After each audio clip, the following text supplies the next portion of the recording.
This podcast is a production of Unfiltered Studios. If you would like to know more about joining Unfiltered Studios, please visit our website at unfpod.com for more information.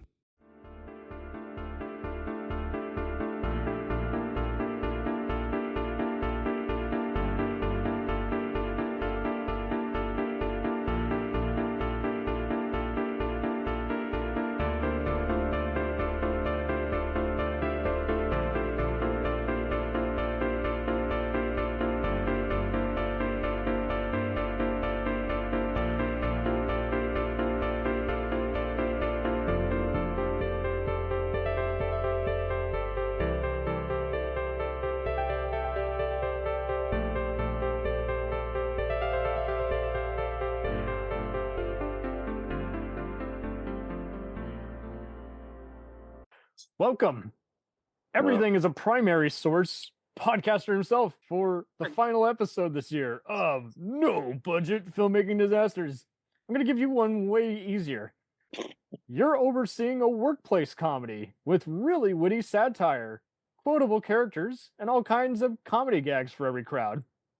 The writers bicker over which hijinks they could include, like a heist subplot or more gross humor.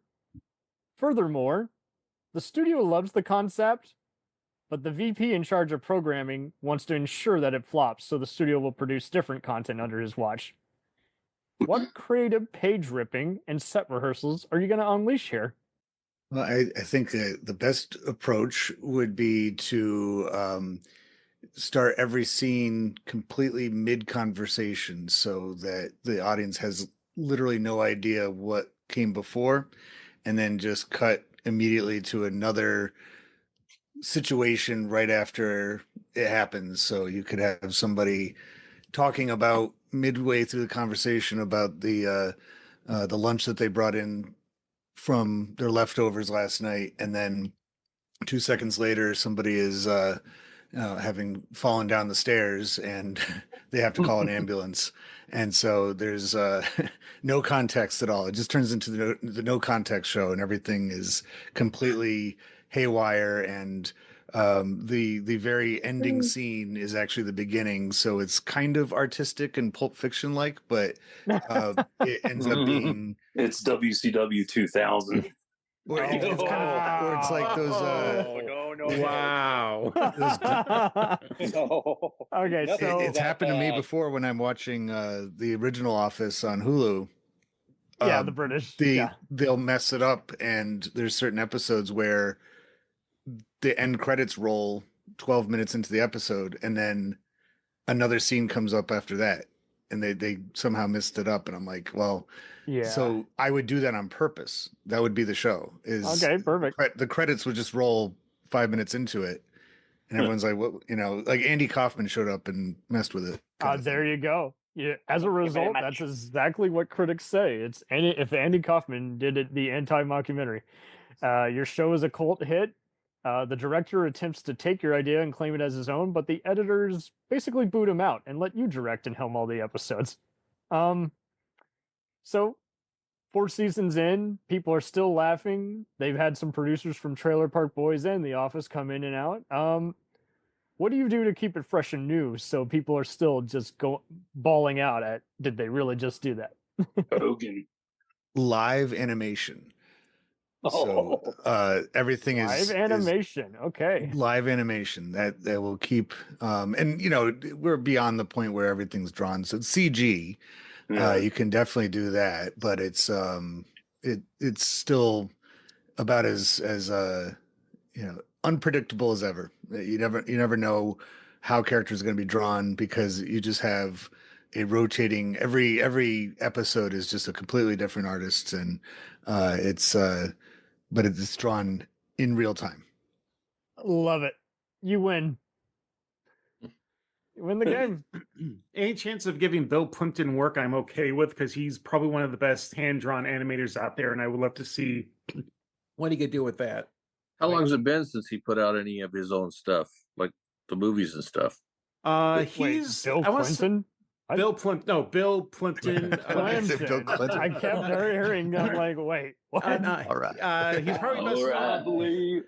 You know what? I believe I could make a cartoon and you would enjoy it because I feel your pain. I did not have sexual relations with that pencil. Monica, give me my box of cigars. I just want to smoke. I just want to smoke them right now. But do me a favor before I get them out. Put them up your cooter. Let me smell it. God. Show me your underwear. Show me that pretty thong. Show me, gosh. show Better me than your Hillary. fur burger. See that thong, We went off the rails. baby. Oh, Mackenzie, I've got a book on him, and I've got some of those movies as well. Mm. Yeah. We'll get- Evan Yeah. Stone can guest star as Bill Clinton. I mean, if you wanted to, but We'll return after these messages. Hey, it's Brent Pope, the host of Breakfast with Brent Pope. You've seen me on some of your favorite TV shows saying things like, "Give it up, Jimmy. You got to sink this putt to win." On Breakfast with Brent Pope, I sit down with guests from the entertainment world, and we do it all over breakfast. Or should I say Brentfast? Every week on Brentfast, you get inside Hollywood info and tips, great breakfast recs and foodie debates.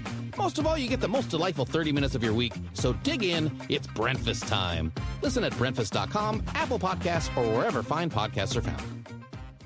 Do you ever find yourself thinking about who would win in a fight between Goku and Superman?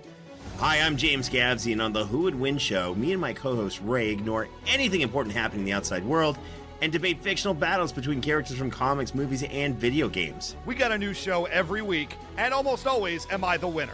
Yeah, not true, Ray. In the past, we've discussed such matches as Captain America versus Darth Vader, Solid Snake versus the Iron Giant, classic matchups like RoboCop versus Terminator, and even the Muppets versus Sesame Street. That one was crazy. So if you're a fan of geek culture and love a spirited debate, check out the Who Would Win show wherever you get your podcasts, or check us out at whowouldwinshow.com.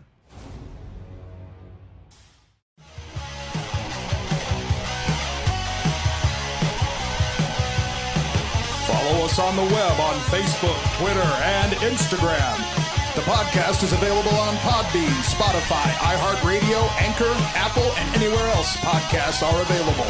Feel free to review our show and leave comments on any of those sites.